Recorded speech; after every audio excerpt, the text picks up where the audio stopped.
Hi, welcome everybody. Thank you for watching my video today. I hope you're all okay. As you can see, I'm wearing one of these beauties. So yes, you've guessed it, today's video is going to be about rubber gloves. Now, if you're like me, I cannot stand cleaning without rubber gloves on. I hate the feeling of any cleaning products on my hands, and as my wise nan always used to say, make sure you wear your rubber gloves because it stops your hands from going wrinkly. So there you go, I've given you an anti-wrinkle top tip as well as a cleaning tip today. What more could you want in life?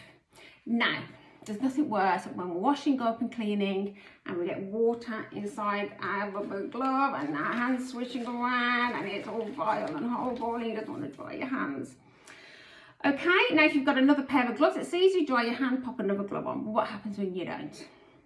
Okay, it's a nightmare to try and get dry. I usually try and stick it on top of a shampoo bottle or a squirty bottle to let the water run out so it can dry quickly. Or you've got to turn it inside out, give it a whoo, dry it, turn it back round. Yeah, it just becomes a bit of a pain. So now I appreciate this isn't the most problematic thing in the world. However, I decided to do something about this, okay, because it's a bugbear of mine. So, if you're from my generation and you watch Play School, you'll know this saying, dun dun dun dun dun, here's one I made earlier. Okay, so I made myself a rubber glove stand. Yep, so I used some dry air modelling clay and I popped in some straws and chopsticks just to prop my glove on and let it dry out. Don't fall over on me now. That's it. They always say don't work with children and animals, but I'm going to add gloves to that as well, okay? So the whole point of this is any water inside the fingers can easily run out, air can circulate through and it dries. Okay, so voila. I'm going to show you how I did it. Very straightforward. Now, we also know that rubber gloves can get a bit, yeah, they can get a bit whiffy. When we take our hands out and you go, yeah, it's got that smell. Now that is because our hands perspire whilst we are cleaning. And if you think about it, often our hands are in hot, warm water, so our hands are more likely to sweat. Now, when we finish, we often just take our gloves off and pop them down, don't we? So they're lying flat, so there's no air circulating through, so the gloves inside aren't drying.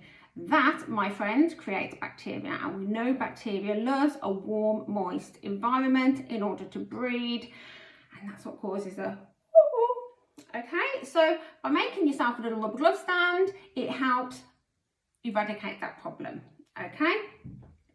So you can pop, I've got one here that I made earlier, you can pop your rubber glove holder inside your cutlery holder to help it stand up straight, etc. Or you can use a tub of Play-Doh. So I'm going to quickly show you how you make it. So I've got some dry air modelling clay here, and you just get a lump, give it a squish round, just flatten it, and obviously you've got 5 fingers, you need 5 sticks or straws to hold upright, anything that can stay in the Play-Doh, okay? This is from a plant, holding up the plant, and this is one of my son's ice straws. So it doesn't really matter what it is, as long as the concept is there to dry your glove out.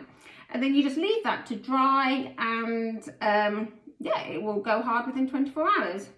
Now, if you don't want these to set inside because you've got nowhere to keep them standing up and you want to pop them away, just jiggle them about a little bit so the holes are slightly bigger than they need to be. Take them out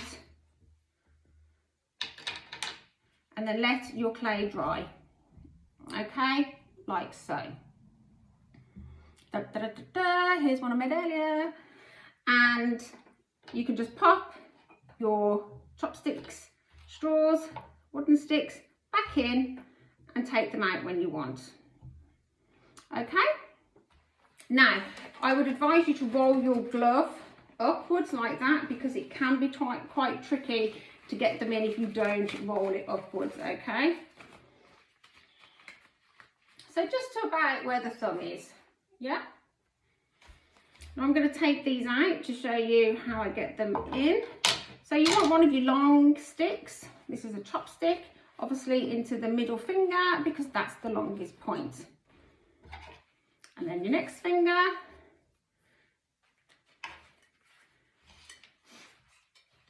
They're a bit tricky sometimes. You know what it's like when you're trying to get your hands in a pair of gloves. You often miss a finger. There we go. Then the smaller ones can go in the little finger and in the thumb. Okay, so once you've got your fingers in place, you can pop them back into the stand, or if you don't have dry air modelling clay, if you've got a little tub of Play-Doh, just get the ends, pop it in and stabilise the sticks. And then your glove will stand nicely and all the water will be able to run out. The air can circulate through and that should help reduce the bacteria growth inside your glove and stop the woo-hoo. Yeah. So, as you guys know, I like to be as environmentally friendly as I can. So, if you've got rubber gloves, guys, and you've got a hole in it, don't throw the whole pair away. Save the good rubber glove, and then when you've got another spare from another set of gloves, you've got two gloves. If you've got two lefties, two righties, then just turn one inside out, give it a, and then you've got a new set of gloves, okay? And it saves you money and it helps the environment because you're not throwing away so much plastic. Now, if you want to recycle rubber gloves and be really environmentally friendly, then you can collect them in a bag, and after a time when you've got so many, you can go online and look for TerraCycle. Now that will tell you where the nearest TerraCycle drop-off point is by the area where you live, and you can go and drop off your rubber gloves and they can be recycled and you help the environment at the same time. So I really hope you like this video. If you do, I'd really like it if you could press like, and I'd appreciate if you could press subscribe. I'd be very grateful. And I'd love to hear any of your comments to see what you think. Now, like I said, I know it's not the biggest problem in the world, but I hope that I've helped solve this one problem for you guys. Thank you so much for watching today. Take care. Bye.